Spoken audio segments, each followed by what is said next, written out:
During the last week of Lent, one of our tech team members, Casey, came out from behind the camera to the front of the camera and spoke with us a bit about vulnerability and risks with her friends. If you haven't yet heard her message, I encourage you should be sure and listen to it.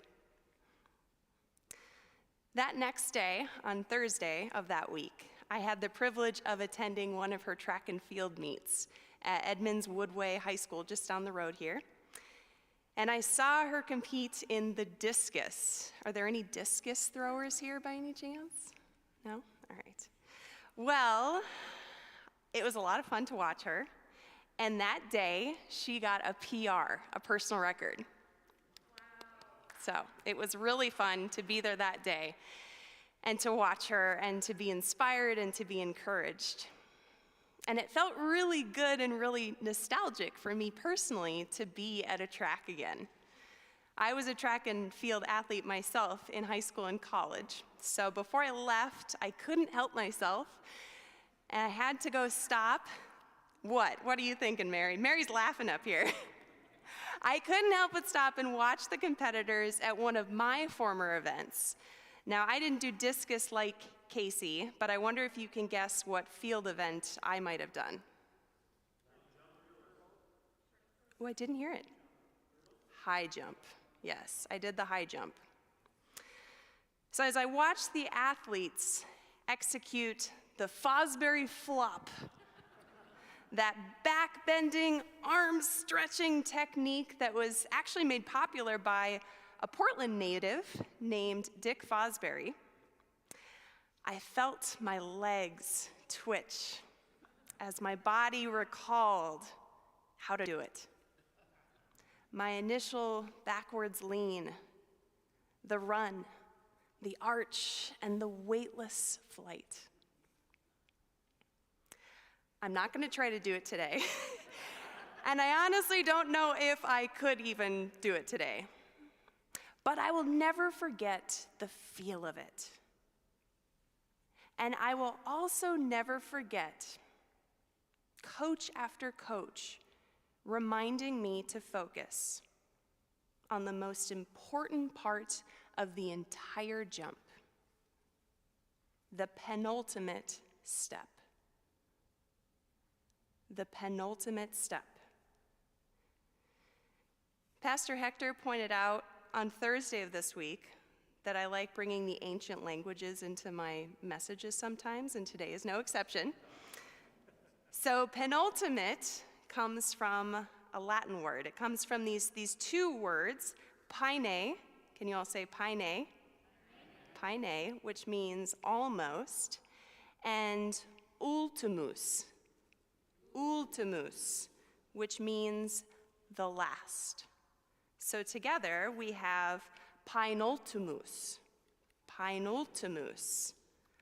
almost the last, which comes to our English word penultimate.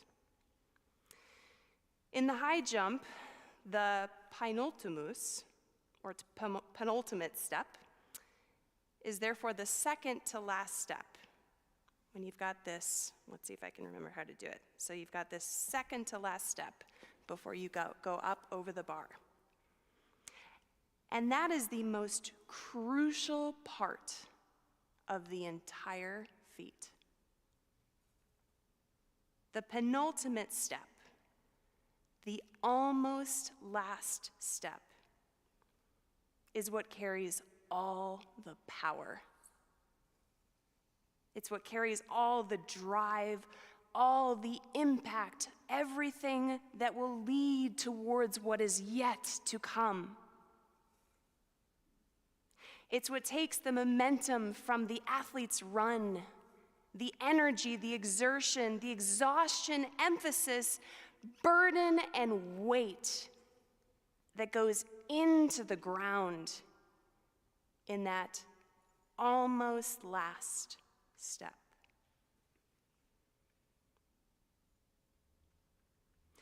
Last night for Good Friday, I spoke about the trauma of Jesus' death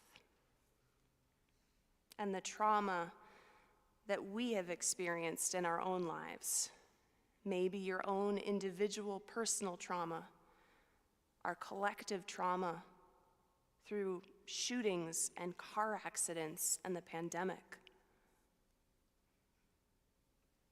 Last night I spoke about the trauma of Jesus' death, the holy, extraordinary trauma that is the penultimus. The thing about the almost last step is that it isn't anything that we can see.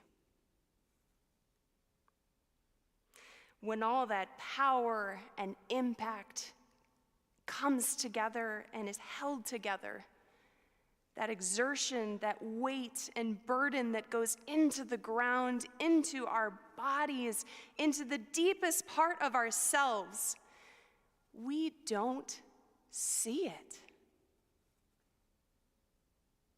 Like we can't see trauma. But the almost last step is the most important part.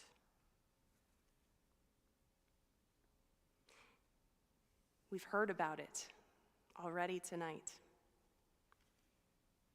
It's the holy, chaotic void before creation. It's the complete and total obedience of Abraham's raised arm. It's Moses' outstretched hand towards the water of the Red Sea, an entire sea. It's Jesus' disciple standing outside the tomb, holding her breath just before she hears her name, Mary. The almost last step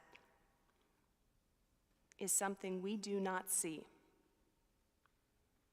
but it carries all the power that is greater than anything else.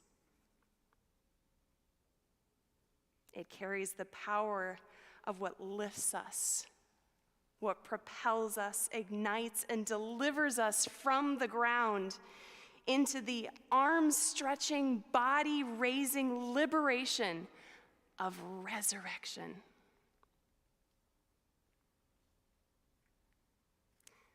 We will soon enter into a time remembering baptism.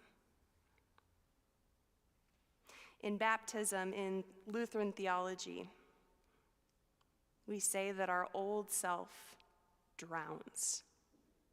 It's quite graphic, really. Our old self drowns. And in the waters, we are blessed. We are drenched. And we are brought into new life in and with and through Christ.